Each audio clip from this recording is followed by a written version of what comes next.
আজকে আমাদের কাছে ঈদে আনন্দের মতো একটা উৎসবমুখর পরিবেশে ভোট গ্রহণ শুরু হয়েছে। এই ধরনের একটা দিনের জন্য বাংলাদেশের সকল নাগরিকরা বসেছিল। আজকে আমি শ্রদ্ধার সাথে স্মরণ করছি জুলাই বিপ্লবের সকল শহীদদের, যাদের আত্মত্যাগের মাধ্যমে আজকে আমরা আজাদি পেয়েছি, চমৎকার একটি গণতান্ত্রিক বাংলাদেশ পেয়েছি। আমি ভোট দেওয়ার জন্য আমার আম্মাকে সাথে নিয়ে এসেছি, সাথে আমার বোনরাও এসেছে, আমার আব্বু এসেছে, ভাইও এসেছে, পুরো পরিবারের সকল সদস্যদেরকে নিয়ে আজকে ভোট কেন্দ্রে এসেছি। নতুন জামা কাপড় পরে এসেছি। মনে হচ্ছে আজকে আমাদের আনন্দ।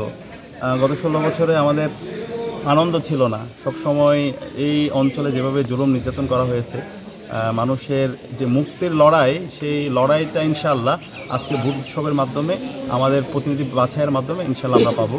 তো দেশবাসীর কাছে আমরা বার্তা হলো, আপনারা সবাই ভোট কেন্দ্রে আসেন, পছন্দের প্রার্থীকে ভোট দেন।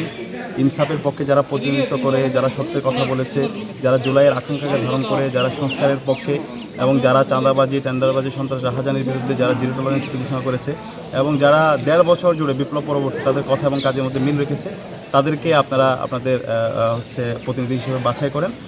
আর অবশ্যই গণভোটে হাঁ দিবেন। এ হাঁ মানে হলো ইনসাফ, এ হাঁ মানে হলো শহীদ ওসমান হাদি হত্যার বিচার, এ হাঁ মানে হলো ভারতীয় আধিপত্যবাদের বিরুদ্ধে আগ্রাসনের বিরুদ্ধে লড়াই সংগ্রাম জারি রাখা। তো আলহামদুলিল্লাহ আমি ইতিমধ্যে আমার ভোট সম্পন্ন করেছি। প্রথম যে শিলটা দিয়েছি সেটা হচ্ছে গণভোটে হাঁ, আর দ্বিতীয় শিলটা দিয়েছি ইনসাফের পক্ষে, দাঁড়িপাল্লার পক্ষে। তো ইনশাআল্লাহ যে 4 কোটি তরুণরা আছে এবং বাংলাদেশের এবার যে 12 কোটি ভোটাররা আছে, তারা অবশ্যই ভোট কেন্দ্রে আসবে। সর্বোচ্চ সংখ্যক ভোট কাস্ট হওয়ার মাধ্যমে একটি অবাধ, সুষ্ঠু এবং নিরপেক্ষ নির্বাচন হবে, এবং এর মাধ্যমে যারাই নির্বাচিত হবে ইনশাআল্লাহ আশা করছি তারাই আগামীর বাংলাদেশে, তারা শাসক হবে না, তারা প্রত্যেকে একজন সেবক হবে। জনগণের যে অধিকার, গত 55 বছর জুড়ে এই অঞ্চলের মানুষের যে আকাঙ্ক্ষা, সেই আকাঙ্ক্ষার আলোকে একটা বৈষম্যহীন ইনসাফ ভিত্তিক বাংলাদেশ বিনির্মাণ করবে ইনশাআল্লাহ। গতকাল থেকে দেখতে পেয়েছি বিভিন্ন ধরনের এলাকা ভিত্তিক বিভিন্ন জায়গায় অনেকগুলো ঘটনা ঘটেছে, বিচ্ছিন্ন ঘটনা ঘটেছে। তো সব মিলিয়ে এখন পর্যন্ত আইন শৃঙ্খলা বাহিনীর রেসপন্স, যদি পার্বত্য চট্টগ্রামের কথা বলি, এখানকার যারা প্রশাসনে আছে এবং সেনাবাহিনী, সবার আমরা কোঅপারেশন দেখতে পেয়েছি, এবং আমরা আশা করব শেষ পর্যন্ত এটা থাকবে। এখন তো শুরু হয়েছে, শেষ পর্যন্ত একটা নির্বাচন অবাধ, সুস্থ এবং নিরপেক্ষ হওয়ার জন্য এখানে সকল স্টেক হোল্ডারের দায়িত্ব আচরণ করতে হবে। এখানে যারা ভোটাররা আছে, যারা এখানে প্রার্থীরা আছে, প্রশাসনে যারা আছে, সবার দায়িত্বশীল আচরণের মাধ্যমে আমরা একটা সুন্দর নির্বাচন উপহার দিতে পারবো। তো যেটা শুরু হয়েছে আমাদের অবজার্ভ করতে হবে শেষ পর্যন্ত, এখন পর্যন্ত শুরু হয়েছে।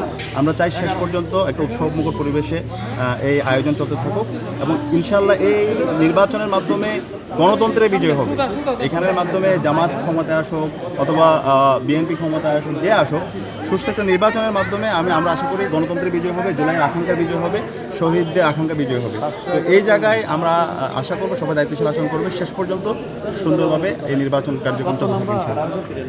জেনজি যারা আছে, বাংলাদেশের তরুণ যারা আছে, যে 4 কোটি তরুণ ভোটার আছে, আমি সবাইকে আহ্বান করব সকাল থেকে একদম ফল পর্যন্ত, ফল পাবলিশ হওয়ার আগ পর্যন্ত আমাদের কেন্দ্রে অবস্থান করতে হবে, প্রতিটি কেন্দ্র নিরাপদ করতে হবে, এবং আমাদের যারা মা বোন, চাচা চাচি, খালা খালু যারা আছে, সবাই যেন সুন্দরভাবে ভোট কেন্দ্রে আসতে পারে, তাদের জন্য ভোট কেন্দ্রগুলো নিরাপদ রাখতে হবে। তো আমরা আশা করছি, ইতিমধ্যে আমরা দেখতে পেয়েছি তরুণরা সব জায়গায় অবস্থান করছে।